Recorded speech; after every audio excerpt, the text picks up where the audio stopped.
What if there was a way for you to take the activities that you want to be doing throughout the course of your day and have it reinforce and help you become the person that you want to be? In this block of instruction, we're going to be covering how you can leverage your leisure time to have it help you make better choices and have more energy throughout your day. Before you click off on this because you think there's about to be a drill sergeant and tell you what you can and can't do with your free time, first let me tell you why this is an important block of instruction. To start with, we got to cover one phrase, and this is a really important one, and you need to understand it, and that's called decision fatigue. See, from the time that you wake up, your body devotes so much energy to you making choices throughout the course of the day. All right? Just an example, we'll make 244 choices just based on food alone.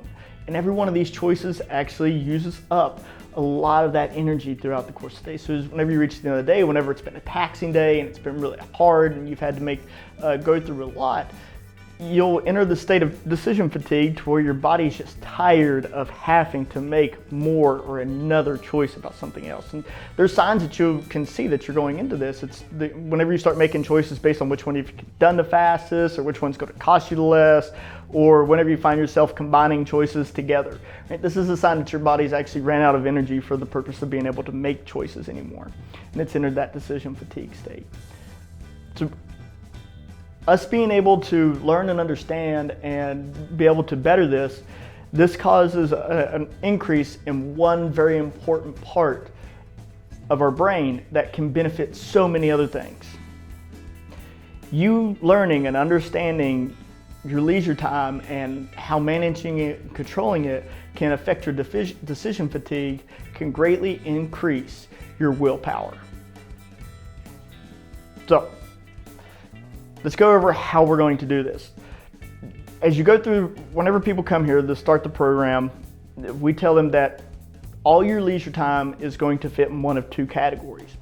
You're going to have passive leisure time and you're going to have active leisure time. Now, passive leisure time are going to be leisure time activities that all the hours, you're going to be refreshed, charged, you're going to be rested. And this is mind and body. You're allowing your mind to rest, you're going to have your body to rest. But these are going things that leave you feeling like you can go out and tackle some new choices or situations that you may face in life. And then we have the active leisure times. These are going to be the leisure time activities that you're going to be left with a feeling of accomplishment, of gratitude, that you did something, that there's some type of pride that's involved in what you just did. And these type of activities. This is how I really want you to phrase and think these. Your passive leisure time activities are going to be the ones that you go to recharge throughout the course of your day. This is your body's refueling method. Okay? Your active leisure time activities are going to be activities that actually help your body develop a bigger fuel tank for you to be able to have for other choices for days down the road. So that's really what the two of them do. Now, notice on both of them, we discussed how you thought or felt after the leisure time activity. This is a really important part. This is how I can go back and really help your willpower too. After you've done these activities, it's really important that you go back and put some time into what your thoughts were after. Was it enjoyable? Did you have fun? That was pretty crappy. Whatever. Just go back and have a quick little rundown of how it went. What'd you get from it?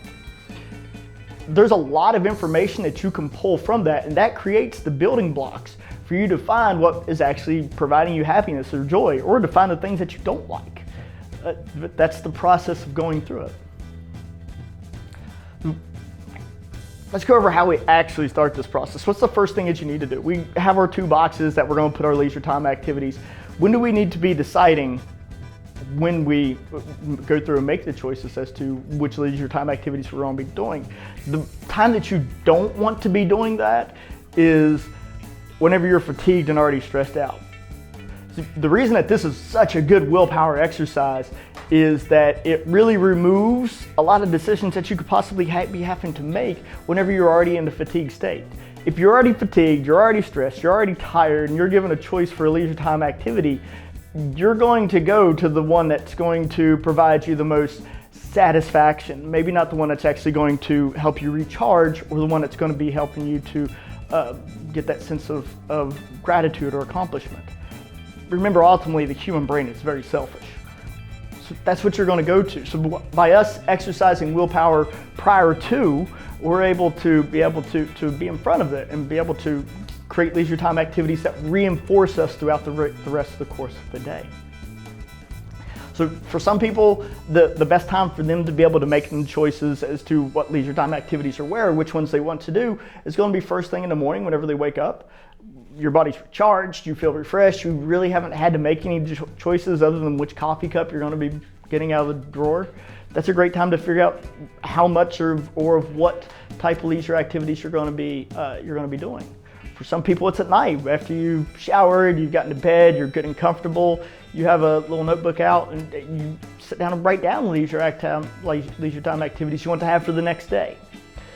The point is, and this is the same thing as the activities themselves, everybody's going to be very different and individualized in this, and you have to find what works for you. The time that's going to be best for you is going to be probably different than what a lot of people's are.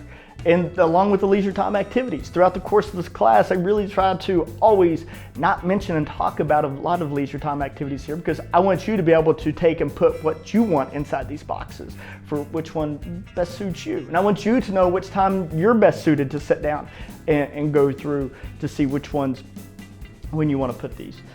I also want to point out that there's no set ratio of active to passive leisure time that you need to have. You don't need to have 3 passive to 1 active leisure time. You can absolutely vary this day by day. If you know that you're going to have a grueling and taxing day that's going to be out in the sun or a lot of stress is going to be placed upon you, maybe that's a good day to put 1 or 2 more hours of extra passive leisure time inside of here, so that way you can rest and recharge a little bit more. Maybe it's the weekend, you know you're going to have some free time, you want to try a few new things. Maybe that's the time to put 1 or 2 extra active leisure time activities inside of there.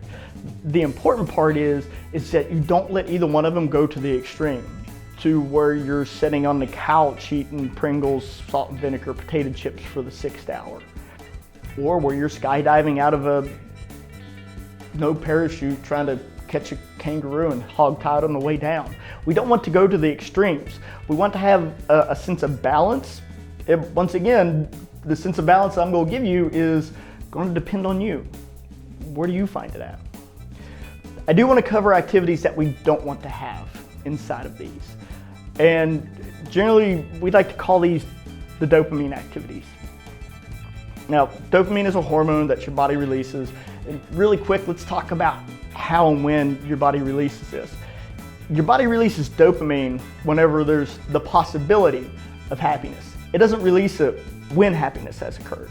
It's whenever there's the possibility that there might be something that makes you happy. That's whenever your body triggers it and releases it. Quick example, you go over and read a text message. Now, as you're reading the text message, regardless of what's in it, there's a very good chance that your body's not pumping dopamine out at that time. Your body triggered dopamine whenever the ding went off from your phone, letting you know that there was a text message, because it's a possibility that there was some happiness over here waiting for you. Come over and pay attention to the phone. One of the reasons that we want to point these out and make sure that we don't have the things that have this high risk of a possibility, or these dopamine reinforcing leisure activities involved in this, is that the possibility in our brain, the possibility of happiness and actual happiness are 2 very different things. And while happiness leaves us with a lot of feeling of satisfaction, the possibility of happiness generally doesn't leave us with a feeling of satisfaction. And unfortunately, for some reason, we're wired to the point where our body's much more addicted to the possibility of finding happiness than us actually being happy. So we want to make sure that we're avoiding leisure time activities that fall in the category of things that could possibility be providing us happiness. We want to move into things that we kind of know that are good fallbacks for us. Yeah, there's going to be an element of risk that's going to be involved in all the activities, but there's also the ones that are triggered way too far over to the other side. Just make sure that you avoid those inside of it. The other part of this class that I want to point out is how the reward structure works from it. I know in the other classes we've covered rewards a lot, when and how and where they should be used. This is a definite no reward system should be involved here. You are you're going to new leisure time activities. And remember, we're ultimately in this trying to seek a way to improve our willpower. This is a training discipline. This is something that you're going to go out and train discipline and enjoy doing. You don't need a reward system to reinforce that behavior. The reason that we don't want that to happen is if we have a reward system that it's not going to be reinforcing. What it is remember, the mind is very selfish. It's going to look and say, well, this part just got satisfied. Why don't I go ahead and satisfy this part too?